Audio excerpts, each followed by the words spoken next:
Next Jan astro ವೀಕ್ಷಕರಿಗೆ ನಮಸ್ಕಾರ. ಜ್ಯೋತಿಷಕ್ಕೆ ಸಂಬಂಧಪಟ್ಟಂತೆ ಬಹಳ ಮೋಸಗಳು ನಡೀತಾ ಇದೆ. ಇಲ್ಲಿ ಏನಾಗುತ್ತೆ ಅಂತಂದರೆ ನ್ಯೂಮರಾಲಜಿ ಅಂತಾರೆ, ಟ್ಯಾರೋಟ್ ಕಾರ್ಡ್ ಅಂತಾರೆ, ಆಮೇಲೆ ಕಾಸ್ಟ್ಲಿ ಜೆಮ್ಸ್ಟೋನ್ಗಳು, ರುದ್ರಾಕ್ಷಿಗಳು, ಬ್ರೇಸ್ಲೆಟ್ಗಳು, ದೊಡ್ಡ ದೊಡ್ಡ ಪೂಜೆಗಳು, ಈ ರೀತಿ ಎಲ್ಲ ಇದೆ. ಬಟ್ ನಿಜವಾದ ಜ್ಯೋತಿಷದಲ್ಲಿ ಇದೆಲ್ಲ ಇದೆಯಾ? ಜನಗಳು ಜ್ಯೋತಿಷದ ಬಗ್ಗೆ ನಂಬಿಕೆ ಕಡಿಮೆ ಮಾಡ್ಕೊಳ್ಳೋದಕ್ಕೆ ಕಾರಣವೇ ಒಂದು ಜ್ಯೋತಿಷರು ಹೇಳುವಂಥದ್ದು ನಿಜ ಆಗೋದಿಲ್ಲ ಯೂಶ್ವಲ್ ಆಗಿ. ಎರಡನೇದಾಗಿ ಬಂದು ಈ ಥರ ಕಾಸ್ಟ್ಲಿ ಪೂಜೆಗಳು ಮತ್ತು ಏನೇನೋ ಹೊಸದು. ಈಗ ಒಂದು ಪೇಪರಲ್ಲಿ ನಿಮ್ಮ ಪ್ರಾಬ್ಲಮ್ನ ಬರೆಸುಟ್ಟಾಕಿ ಅಂತಾರೆ, ನಂಬರ್ನ ಕೈಲಿ ಬರ್ಕೊಳ್ಳಿ ಅಂತಾರೆ. ಇದೆಲ್ಲ ಜ್ಯೋತಿಷದಲ್ಲಿ ಇದೆಯಾ ಅಂದರೆ ಖಂಡಿತವಾಗ್ಲೂ ಇಲ್ಲ. ಬೃಹತ್ ಪರಾಶರ ಹೋರಾಶಾಸ್ತ್ರದಲ್ಲಿ ಇರುವಂಥದ್ದು ಏನಂದರೆ, ನಮ್ಮ ಕರ್ಮಕ್ಕೆ ಅನುಸಾರವಾಗಿ ನಾವು ಈ ಜನ್ಮವನ್ನು ಪಡೆದಿದ್ದೀವಿ. ಆ ಜನ್ಮದಲ್ಲಿ ನಮಗೆ ಏನೇ ನಡಿಬೇಕು ಅನ್ನೋದು ಪ್ರೀ ಡೆಸ್ಟೈನ್ಡ್ ಆಗಿರುತ್ತೆ. ಎಲ್ಲದನ್ನು ಬದಲಾವಣೆ ಮಾಡೋಕ್ಕೆ ಸಾಧ್ಯ ಇಲ್ಲ. ಪ್ರಾರಬ್ಧ ಕರ್ಮ, ಕ್ರಿಯಾಮಾನ ಕರ್ಮ, ಸಂಚಿತ ಕರ್ಮ, ಈ ಮೂರು ಕರ್ಮಗಳಲ್ಲಿ ಕ್ರಿಯಾಮಾನ ಕರ್ಮದಲ್ಲಿ ಮಾತ್ರ ಸ್ವಲ್ಪ ಕಂಟ್ರೋಲ್ ನಮಗಿರುತ್ತೆ. ಆದರೆ ಪರಾಶರ ಮಹರ್ಷಿ ಹೇಳುವ ಹಾಗೆ ಕೆಲವು ಬದಲಾವಣೆಗಳು ಅಂದರೆ ಮಂತ್ರ ಜಪಗಳು, ಆಮೇಲೆ ದಾನಗಳನ್ನು ಮಾಡೋದ್ರಿಂದ ಅದರ ಒಂದು ಪರಿಣಾಮ ಕಡಿಮೆ ಆಗುತ್ತೆ. ಇಡೀ ಡೆಸ್ಟಿನಿನ ಯಾರೂ ಚೇಂಜ್ ಮಾಡೋಕ್ಕಾಗಲ್ಲ. ಆದರೆ ಈಗ ಮಳೆನ ತಡೆಯೋಕ್ಕಾಗಲ್ಲ.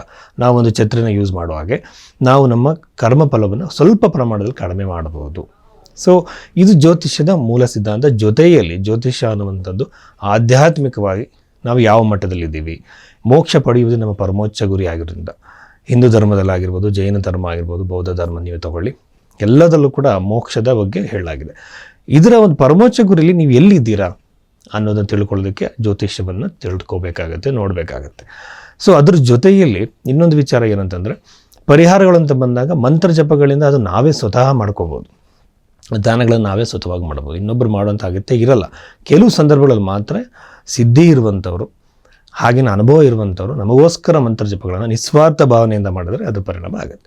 ಸೊ ಇದು ಬಂದು ಜ್ಯೋತಿಷ್ಯದ ಪರಿಹಾರಗಳ ಬಗ್ಗೆ ಇರುವಂತಹ ಮುಖ್ಯವಾಗಿರುವಂಥ ವಿಚಾರ.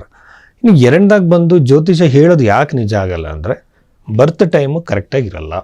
ಯಾಕೆಂತಂದರೆ ಒಂದೇ ತಾಯಿ ಹೊಟ್ಟೆಲಿ ಹುಟ್ಟಿದಂತಹ ಅವಳಿ ಜವಳಿ ಮಕ್ಕಳಲ್ಲಿ ಕೇವಲ 30 ಸೆಕೆಂಡ್ಸ್, 1 ಮಿನಿಟ್ 2 ಮಿನಿಟ್ಸ್ ಡಿಫರೆನ್ಸ್ ಇರುತ್ತೆ. ಸೊ ಈ ಸಂದರ್ಭದಲ್ಲಿ ನೀವು ನ್ಯೂಮರಾಲಜಿನೇ ತಗೊಳ್ಳಿ. ಒಂದು ದಿನ ಹುಟ್ಟಿದವ್ರದ್ದು ಎಲ್ಲರದು, ಒಂದು ಡೇಟಲ್ಲಿ ಹುಟ್ಟಿದವ್ರು ಎಲ್ಲರದು ಜೀವನ ಒಂದೇ ಥರ ಇರಲ್ಲ. ಒಂದೇ ದಿನ ಹುಟ್ಟಿದಂತಹ ಮಕ್ಕಳ ಜೀವನ ಒಂದೇ ಥರ ಇರಲ್ಲ. ಇದಕ್ಕೆ ಕಾರಣ ಏನು ಅಂತಂದರೆ, ಪರಾಶರ ಮಹರ್ಷಿಗಳು ಆಗಲೇ ಹೇಳಿದ್ದಾರೆ ಷಷ್ಠಾಂಶವನ್ನು ಉಪಯೋಗಿಸಿ ಅಂತೇಳಿ. ಅಲ್ಲಿ ಏನಾಗುತ್ತೆ, 2 ನಿಮಿಷಕ್ಕೆ 1 ನಿಮಿಷಕ್ಕೆ ಜಾತಕ ಬದಲಾವಣೆ ಆಗುತ್ತೆ.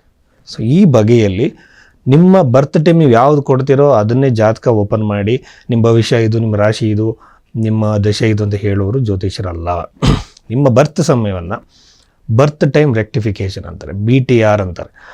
ರೆಕ್ಟಿಫೈ ಮಾಡಬೇಕು, ನಿಮ್ಮ ಜನ್ಮ ಸಮಯವನ್ನು ತಿದ್ದಬೇಕು, ಆಮೇಲೆ ನಿಮಗೆ ಭವಿಷ್ಯದ ಫಲವನ್ನು ಹೇಳಬೇಕು. ಈ ರೀತಿ ಮಾಡೋಣ ಜ್ಯೋತಿಷರು ಯಾರಿದ್ದಾರೆ. ನೀವು ನಿಜವಾದ ಜ್ಯೋತಿಷನ ಕಂಡುಹಿಡಬೇಕು ಅಂದರೆ, ನಿಮ್ಮ ಭವಿಷ್ಯದಲ್ಲಿ ಹೇಳೋದಕ್ಕಿಂತ ನಿಮ್ಮ ಭೂತಕಾಲದಲ್ಲಿ ನಡೆದಂತಹ ಘಟನೆಗಳು ಯಾವುದು 4 ಹೇಳೋದಕ್ಕೆ ಕೇಳಿ. ಅದು ಘಟನೆ ಅಂದರೆ ಸುಮ್ಮನೆ ನೀವು ತುಂಬ ಒಳ್ಳೆಯವರು, ನಿಮ್ಮ ಮನಸ್ಸಲ್ಲಿ ಕೆಟ್ಟದಿಲ್ಲ ಅಂತ ಈ ಥರ ಹೇಳುವಂತಹ ಜನರಲೈಸ್ಡ್ ಪ್ರೆಡಿಕ್ಷನ್ಸ್ ಅಲ್ಲ. ಘಟನೆ ಯಾವ ವರ್ಷದಲ್ಲಿ ಯಾವ ಥರ ಘಟನೆ ನಡೆದಿರೋ ಸಾಧ್ಯತೆ ಇದೆ, ನೇಚರ್ ಆಫ್ ದ ಇವೆಂಟ್ನ ಹೇಳಿದ್ರೆ ಆ ಜ್ಯೋತಿಷನ ಒಪ್ಕೊಳ್ಳಿ. ಸುಮ್ಮನೆ 4 ಪರಿಹಾರಗಳನ್ನು ಹೇಳೋದು, ದೇವಸ್ಥಾನಗಳಿಗೆ ಸುತ್ತಿ ಅಂತ ಹೇಳುವಂಥವ್ರು ಜ್ಯೋತಿಷರು ಅಲ್ಲ. ಘಟನೆಗಳನ್ನು ಸಮಯಕ್ಕೆ ಸರಿಯಾಗಿ, ಅಂದರೆ ಇವೆಂಟ್ ಅಂತ ಹೇಳ್ತಾರೆ, ಟೈಮಿಂಗ್ ಆಫ್ ಇವೆಂಟ್ ಅಂತೇಳಿ, ಆ ಇವೆಂಟ್ನ ಸರಿಯಾಗಿ ಇದೇ ಇಯರಲ್ಲಿ ಇದೇ ಮಂತಲ್ಲಿ ನಡೆದಿರೋ ಸಾಧ್ಯತೆ ಇದೆ ಅಂತ ಅವ್ರು ಹೇಳಬೇಕು. 3 ರಿಂದ 4 ಗಂಟೆ ಅವರು ನಿಜವಾದ ಜ್ಯೋತಿಷರು. ನಿಜವಾದ ಜ್ಯೋತಿಷರನ್ನು ಹೀಗೆ ಕಂಡುಹಿಡಿಯಿರಿ. ಹಾಗೆಯೇ ನಾವೊಂದು ಗ್ರಂಥದಲ್ಲಿ ಇಲ್ಲದೇ ಇರುವಂತಹ ಯಾವ್ಯಾವುದೋ ಪರಿಹಾರಗಳನ್ನು ಮಾಡೋದು ಬೇಡ. ಪರಾಶರ ಮಹರ್ಷಿಗಳಿರುವಂತಹ ಮಂತ್ರ ಜಪಗಳು ಹಾಗೆಯೇ ದಾನಗಳನ್ನು ಮಾತ್ರ ಮಾಡೋಣ. ಈ ರೀತಿಯಾಗಿ ವೈಜ್ಞಾನಿಕವಾಗಿ ನಿಮ್ಮ ಜಾತಕವನ್ನು ನೋಡೋದಕ್ಕಾಗಿ ನಿಮಗೆ ನನ್ನ ಕೆಳಗಡೆ ನಂಬರ್ ಕಾಣ್ತಾ ಇರುತ್ತೆ, ಆ ನಂಬರ್ಗೆ ನೀವು ಕರೆ ಮಾಡಿ ನನ್ನ ಹತ್ರ ನೀವು ಕನ್ಸಲ್ಟೇಷನ್ನ ತೊಗೊಳ್ಬೋದು. ಈಗ ನಾವು ರಾಶಿ ಫಲಗಳ ಬಗ್ಗೆ ಮಾತಾಡೋಣ. ಈ ಕುಂಭರಾಶಿಗೆ ಸಂಬಂಧಪಟ್ಟಂತೆ ನಾವು ಹೇಳೋದಾದರೆ, ನಾನು ಅಶ್ವಿನ ಮಾಸದಲ್ಲಿ ಮಾಸವನ್ನು ತೆಗೆದುಕೊಂಡು ಹೇಳ್ತಾ ಇದ್ದೀನಿ. ಇಂಗ್ಲೀಷ್ ಕ್ಯಾಲೆಂಡರಿಂದ ನಾನು ಯಾವ ಕಾರಣಕ್ಕೂ ಹೇಳ್ತಾ ಇಲ್ಲ.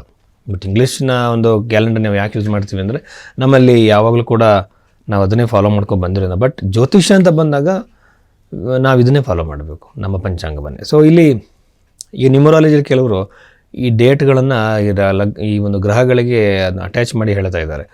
ನೀವು 1ನೇ ನಂಬರಲ್ಲಿ ಹುಟ್ಟಿದ್ದೀರಾ ನೀವು ಈ ಗ್ರಹ ಅಂತೇಳಿ, 6ನೇ ನಂಬರಲ್ಲಿ ಹುಟ್ಟಿದ್ದೀರಾ ನೀವು ಈ ಗ್ರಹ ಅಂತೇಳಿ. ಇದು ಯಾವುದು ಕೂಡ ನಮ್ಮ ವೇದಿಕ್ ಆಸ್ಟ್ರಾಲಜಿಲಿ ಇಲ್ಲ. ಇದು ಯಾಕೆ ಅವ್ರು ಮಾಡ್ತಿದ್ದಾರೆ ಅಂತಂದರೆ, ನಂಬರ್ಗಳು ಎಲ್ಲರಿಗೂ ಈಸಿಯಾಗಿ ಗೊತ್ತಾಗುತ್ತೆ. ಆ ನಂಬರ್ಗಳಿಗೆ ಏನೋ ಒಂದು ಅಟ್ಯಾಚ್ ಮಾಡಿಬಿಡ್ತಾರೆ.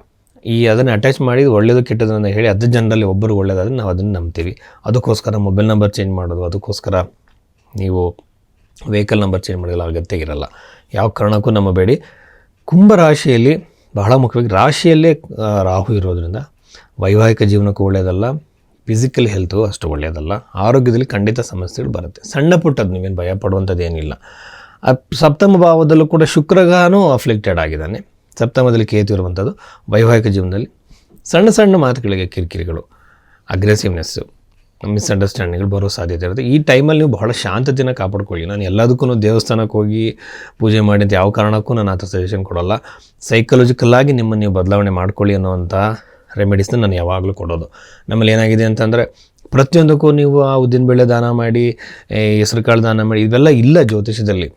ಮಾಡಬೇಕಾಗಿರೋದೇನು ನಿಮ್ಮ ಒಂದು ವ್ಯಕ್ತಿತ್ವದಲ್ಲಿ ಬದಲಾವಣೆ ಫಸ್ಟ್. ಸೊ ನಿಮಗೆ ಒಂದು ಈ ರಾಶಿಯಲ್ಲಿ ಹೊಡೆದಾಗ ಈ ಥರ ಕ್ಯಾರೆಕ್ಟರಿಸ್ಟಿಕ್ಸ್ ಬರುತ್ತೆ, ಅದೇ ವಾತಾವರಣ ಸಿಗಿದಾಗ ಇನ್ನೂ ಅದು ಜಾಸ್ತಿ ಆಗುತ್ತೆ. ಸೊ ಅದನ್ನೇನು ಮಾಡಬೇಕು, ಪರ್ಸ್ನಾಲಿಟಿ ವೈಸ್ ಫಸ್ಟ್ ಚೇಂಜಸ್ ಮಾಡ್ಕೋಬೇಕು, ನಂತರ ಮಂತ್ರ ಜಪಗಳು ರೆಮಿಡೀಸ್ಗೆ ಹೋಗಬೇಕು. ಸೊ ಇದು ಒಳ್ಳೆಯದಲ್ಲ.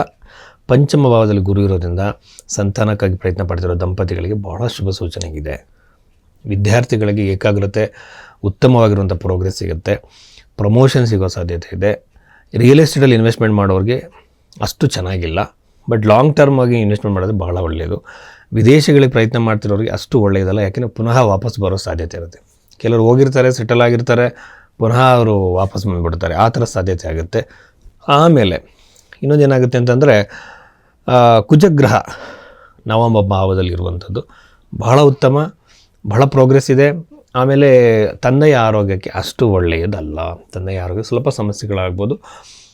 ವಿದೇಶಕ್ಕೆ ಹೋಗೋ ಪ್ರಯತ್ನ ಮಾಡ್ತಿರೋರಿಗೆ ವೀಸಾ ಪ್ರಾಬ್ಲಮ್ ಇಂಥವೆಲ್ಲ ಆಗಿ ಅದು ಸ್ಟಾಪ್ ಆಗೋ ಸಾಧ್ಯತೆಗಳು ಇರುತ್ತೆ. ಆಮೇಲೆ ಇನ್ನೊಂದು ಏನಾಗುತ್ತೆ ಅಂದರೆ 3ನೇ ಮನೆ ಅಧಿಪತಿ 9ನೇ ಮನೆಯವರಿಂದ ಅನವಶ್ಯಕವಾಗಿ ಓಡಾಟಗಳು ಇದ್ದೇ ಇರುತ್ತೆ ನಾನ್ ಸ್ಟಾಪ್ ಆಗಿ. ಇದಾದಮೇಲೆ ಇನ್ನೊಂದು ಬಹಳ ಮುಖ್ಯವಾಗಿ ನಾವು ಗಮನಿಸಬೇಕಾಗಿರೋದು, ರಾಹು ಲಗ್ನದಲ್ಲಿರುವಂಥವ್ರಿಗೆ ಯೂಶ್ವಲ್ ಆಗಿ ಸ್ಕಿನ್ ರಿಲೇಟೆಡ್ ಇಶ್ಯೂಸ್ಗಳು ಕೂಡ ಬರೋ ಸಾಧ್ಯತೆ ಇರುತ್ತೆ. ಬಟ್ ಯಾವುದು ಕೂಡ ಲಾಂಗ್ ಟರ್ಮ್ ಏನಲ್ಲ. ಯೂಶ್ವಲ್ ಆಗಿ ಇದು ಏನಾಗುತ್ತೆ ಅಂತಂದರೆ ಈ ರಾಶಿ ಫಲ ಅನ್ನೋದು ಒಂದು ಇಂಡಿಕೇಷನ್ಸ್ ಅಷ್ಟೇ, ಜನರಲೈಸ್ಡ್ ಇಂಡಿಕೇಷನ್ಸ್. ಬಟ್ ನಾವು ಈಗ ಫಾರ್ ಎಕ್ಸಾಂಪಲು ಈಗ ಡೈವೋರ್ಸ್ ಇದೆ ಅಂತ ನಾವು ಹೇಳ್ತೀವಿ ಅಂದ್ಕೊಳ್ಳಿ. ಡೈವೋರ್ಸ್ ಇದೆ ಅಂತೇಳಿ ರಾಶಿಯಿಂದ ಗೊತ್ತಾಗಲ್ಲ. ರಾಶಿಯಿಂದ ನೋಡಿದ್ವಿ, ಲಗ್ನದಿಂದ ನೋಡಬೇಕು, ಪಾದ ಲಗ್ನದಿಂದ ನೋಡಬೇಕು, ಉಪಪಾದ ಲಗ್ನದಿಂದ ನೋಡಬೇಕು, ಅಷ್ಟಕ ವರ್ಗದಲ್ಲಿ ನೋಡಬೇಕು, ನವಾಂಶದಲ್ಲಿ ನೋಡಬೇಕು, ದಶೆಯಲ್ಲಿ ನೋಡಬೇಕು. ಅದಾದ ಮೇಲೆ ಬೇರೆ ಬೇರೆ ಕಂಡೀಷನಲ್ ದಶೆಗಳನ್ನು ಉಪಯೋಗಿಸ್ಬೇಕು. ಇದರಲ್ಲಿ ನಿಮಗೆ ಯೋಗಿನಿ ದಶೆ ಇದೆ, ಅದಾದಮೇಲೆ ತುಂಬ ಜನ ವಿಂಶೋತ್ತರ ದೇಶನೇ ಒಂದೇ ಇರೋದು ಅಂದ್ಕೊಂಡಿದ್ದಾರೆ. ಅದಾದಮೇಲೆ ಜಮಿನಿ ಚರ ದೇಶ ಇದೆ, ಮಂಡುಕ ದೇಶ ಇದೆ. ಇದನ್ನೆಲ್ಲ ಉಪಯೋಗಿಸಿ ಒಂದು ಪರ್ಟಿಕ್ಯುಲರ್ ಕನ್ಕ್ಲೂಷನ್ಗೆ ನಾವು ಬರಬೇಕು ಅಂತಂದರೆ ಹಾರೋಸ್ಕೋಪ್ನ ಚೆನ್ನಾಗಿ ಅಬ್ಸರ್ವ್ ಮಾಡಬೇಕು. ಅದರದ್ದೇ ಆಗಿರೋ ಟೈಮ್ ಹಿಡಿಯುತ್ತೆ. ಇದರ ಜೊತೆಯಲ್ಲಿ ಜಾತಕದಲ್ಲಿ ನಮಗೆ ಸ್ಯಾಟಿಸ್ಫೈ ಆಗಿಲ್ಲ ಅಂದರೆ ಹಸ್ತವನ್ನು ನೋಡಿ ಅಲ್ಲಿರುವಂಥ ರೇಖೆಗಳನ್ನು ಕೂಡ ನಾವು ನೋಡಬೇಕಾಗತ್ತೆ. ಎಲ್ಲ ನೋಡಿ ಒಂದು ಕನ್ಕ್ಲೂಷನ್ಗೆ ಬರಬೇಕು. ಸೊ ಇದಕ್ಕೆ ಟೈಮ್ ಹಿಡಿಯುತ್ತೆ. ಆ ರೀತಿ ಕನ್ಸಲ್ಟೇಷನ್ ನೀವು ಬೇಕಾಗಿದ್ದರೆ ನೀವು ಅಲ್ಲಿರುವಂಥ ಸಂಖ್ಯೆ ಕರೆ ಮಾಡಿ ನಂತರ ಕನ್ಸಲ್ಟೇಷನ್ ತೊಗೊಳ್ಳಿ. ಜಾತಕವನ್ನು ತುಂಬ ವಿಶ್ಲೇಷಣೆ ಮಾಡಿ ನಾನು ನಿಮಗೆ ಪ್ರೆಡಿಕ್ಷನ್ಸ್ನ ಕೊಡ್ತೀನಿ. ನಮಸ್ಕಾರ.